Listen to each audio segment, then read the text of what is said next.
Having spent the winter in Scotland, the van was in a little bit of disrepair. We'd been battered by storms, the solar panels destroyed, and I'd had to delay the repairs in favour of filming trips abroad. Now it was time to head home and face up to the damage.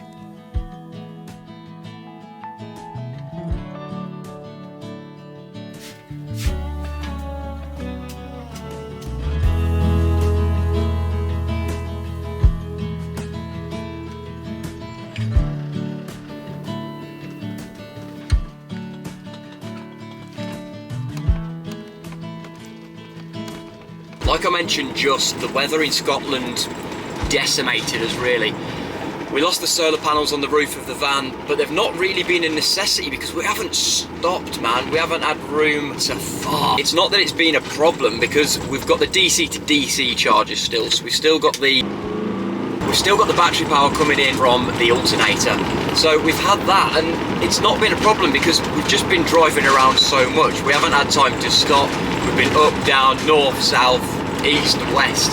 So we've constantly had charging the batteries, so it's worked out all right, to be honest. But it's finally coming to the time where the sun's back out, we can turn the DC to DCs off, and we want to stay in situ a little bit more as we head further into this year. So it's a case of basically just getting the solar panels squared. Now, I've got 3 to go on, so we've got more than we lost, so a bit more power when we're sat stationary, which is great. But first, I've got to head out to B&Q because last night we ran out of gas halfway through dinner. I'm going to resupply the gas. I'm going to pick up some bits and bobs from there, and then we're going to head back. We're going to fit these panels, and we're going to square away the storm damage of the Scottish adventures.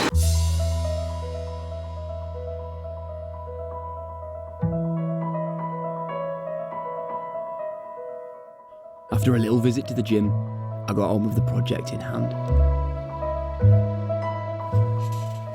These are the bits that I've got so far. This is a 4-way prong adapter to connect 4 solar panels together. Now, like I said earlier, I've got 3 solar panels, but I've still got an existing one that is on the roof, and that's a 100-watt solar panel on the front left. 2 wires that run from the back of the van where they go down into the van and then across the top, and it looks a bit of a shenanigans. So I'm gonna get one of these like riveted slinky, not a slinky, but like a plastic tube that you feed the cables into.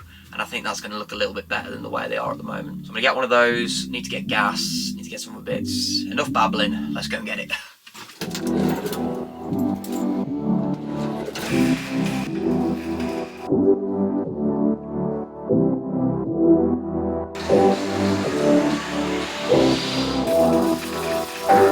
Beastie! Go back in there.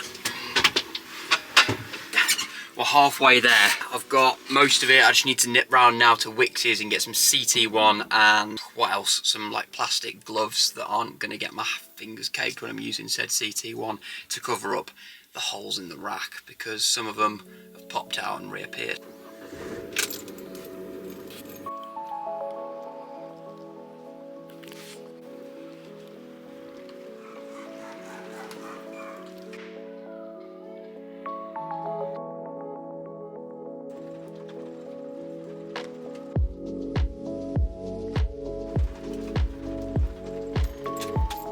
The drive back didn't go too successfully. I got some 0% Guinness, lent in it. Had to do an emergency stop. They were on the bed. One of them turned into a hand grenade. The floor is completely drenched. All that up there you probably can't see is like this everywhere. Walls, the underside of that wall. Yeah, bit of a Guinness grenade. Better get scrubbing.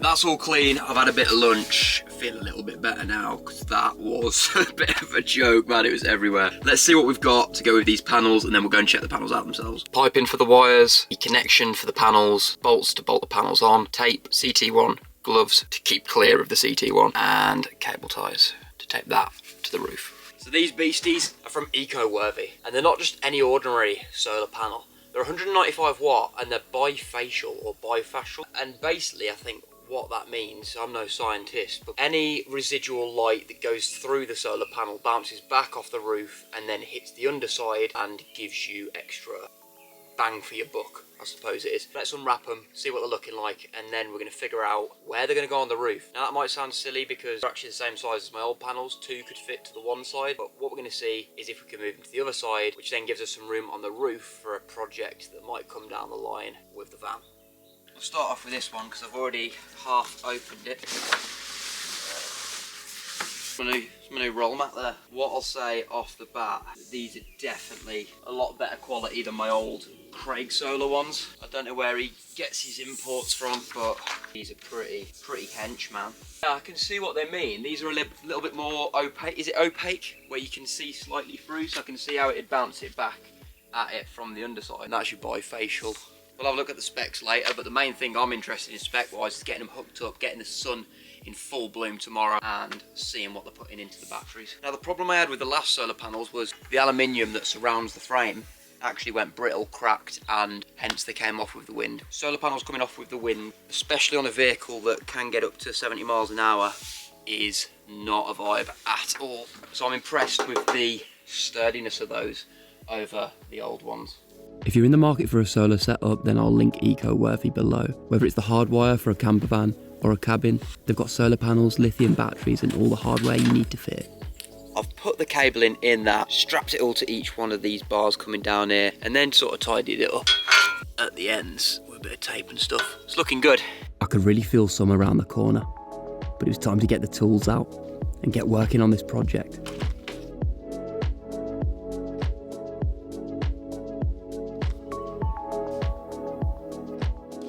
You can see where the aluminium, the black bit from the last solar panels, well, where the solar panels disappeared and where this stayed in place. Not on that, man, it's crazy. Imagine that was 70 mile an hour on the motorway. Bears not to think about. It was still 70 mile an hour wind on the campsite. What actually happened was one came off and took the other one out with it. Put the hole in it, smashed it.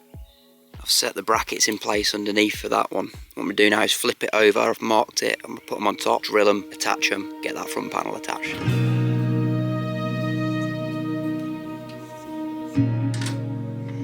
I've got a certain type of nostalgia. Being here, taking me back to the days of Operation Boxer. For those that followed that series, thank you. And for those that are new here, it was a series that documented the build of this van, of my home after leaving the British Army. Morning. Oh, I can't believe the weather we're getting at this early in the year, man. March 8th? 9th or something? March 9th, I think. It was 17 degrees yesterday. It's supposed to be 19 today. We're getting it coming through real early. I wish I was starting Land's End to Johnny Groats this year, because last year was, I think, the wettest on record for a very long time. But it's nice to be able to enjoy it here. It'd be good to test the solar out as well when it's all hooked up in a bit, and there's not much left to do. Last night I got the front one bolted to the brackets, so all I've got to do is bolt the brackets in now. I've got the second one bolted to the brackets. They've just got to go on. Missed it the last 2-3 months. Nice to finally be repairing all the storm damage. It's really warmed up now. Rate that layer. It's by Military First, if anyone was wondering. It's a Helicon Tex like mid-layer jumper. Pretty good bit of gear. I'll link it down below. Get the brackets on that, and then we'll bolt them all down.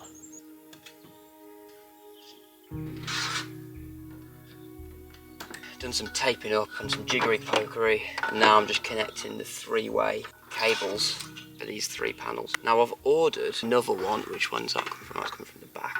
Put that into there. I've ordered another extension cable with a 4-prong adapter, which means remove this 3-prong adapter and connect 4-prong adapter and the extension cable to 4th solar panel.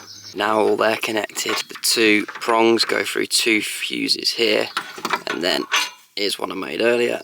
That's the wire that's going down into the van. Now I'm going to connect these, and then we'll head down to the van, connect it up to the solar MPPT. Then we're going to see if these bad boys are working just right in order. It is hot out there. I can only apologise for the fact that it's probably what the? Is that a bee? I thought there was a bee in my shoe. I can only apologise for the fact that it's blown out there. It's warm, but I want it to be sunny like this to experiment on how much wattage ampage that are going into the batteries. Well, it is warm though. So what I am going to do, have an ice cream, because why not, eh? So here's the old electric drawer. At least I've got a nice sunny day where hopefully I don't get electrocuted. I can see into this cupboard easily, because usually I've got to wear a head torch. Make life a little bit easy with this extension. Right, so let's see now if we can jump on the Victron app. Just loading it up. Solar, fetching data, it's working.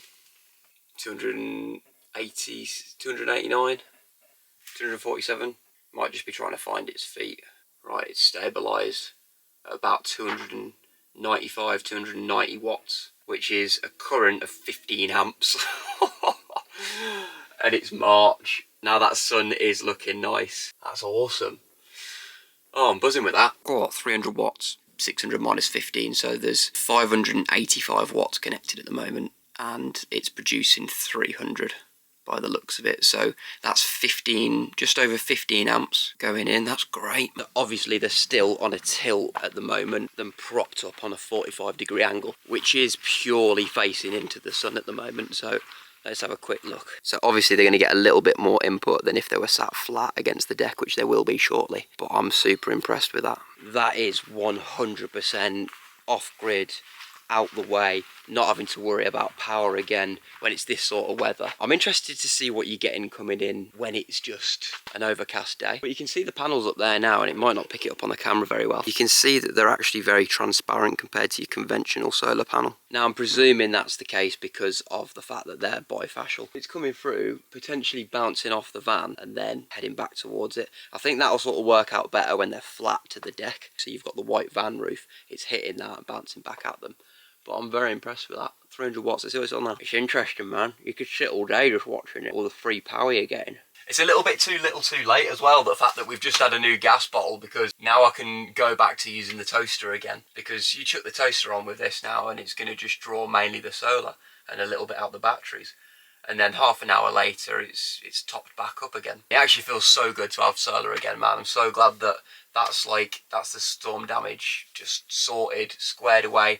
And you know what, better than before, because we've got more solar now. But yeah, massive shout out to the guys over at EcoWorthy, man. They're seeing that I was in a spot of trouble. You know, it all went peak tongue up there and yeah, sorted me right out, man. So I'm just glad they're all hooked up.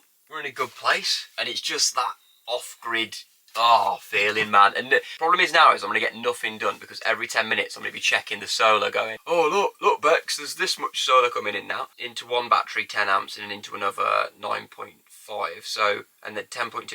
So there's actually 20 amps coming in. I know it's slightly cheating because they're on that 45 degrees still, and they'll lose a bit once it's flat, but even still, man, 15, 20 amps coming in. And I've just spotted more Guinness on there and on the window and on the ceiling from the Guinness explosion. It's actually all over the ceiling. It's actually stained the ceiling. It looks like leopard print. You can't make it up, man. I think I'm going to wait until later on to bolt the panels down, because currently it's warm. It's on a 45 degree. I might as well get the batteries fully charged up on a 45 degree and then I'll put them down later. Looking at the statistics so far though, that I've got 20 amps going into the battery right now and it's not even peak summer, I've got to start thinking about the MPPT, because that's only a 30 amp one. I need to make sure that these aren't going to peak higher than 30 amp, and I need to make sure that it's not going to peak higher than 30 amp if I add the additional 100 watt on the 4-prong that we've got at the front. So we'll see. I might need to lose that panel because the MPPT might be able to handle it, which is the charge controller. To the people that don't know, it basically turns solar energy to battery energy. With the batteries recharged, it was time to bolt the panels down, ready and eager for their next adventure.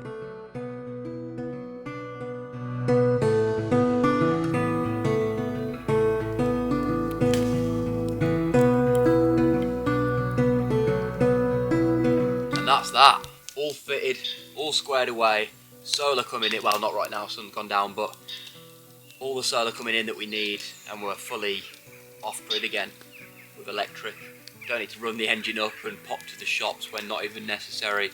We're back in, buzzing with it, man. The problem is now is I can't get any work done because I'm sat refreshing the solar every 5 minutes to see how much is coming in. It gets addictive, man. But yeah, they seem class so far, and I'll let you know how I'm getting on with them as time goes on. in future videos and see how the long-term durability is. But I think they're going to be pretty good. They seem sturdy, definitely sturdier than the last, so I don't think we're going to have a problem there. We'll sit back, enjoy this fire, and thank you for watching. I'll catch you soon.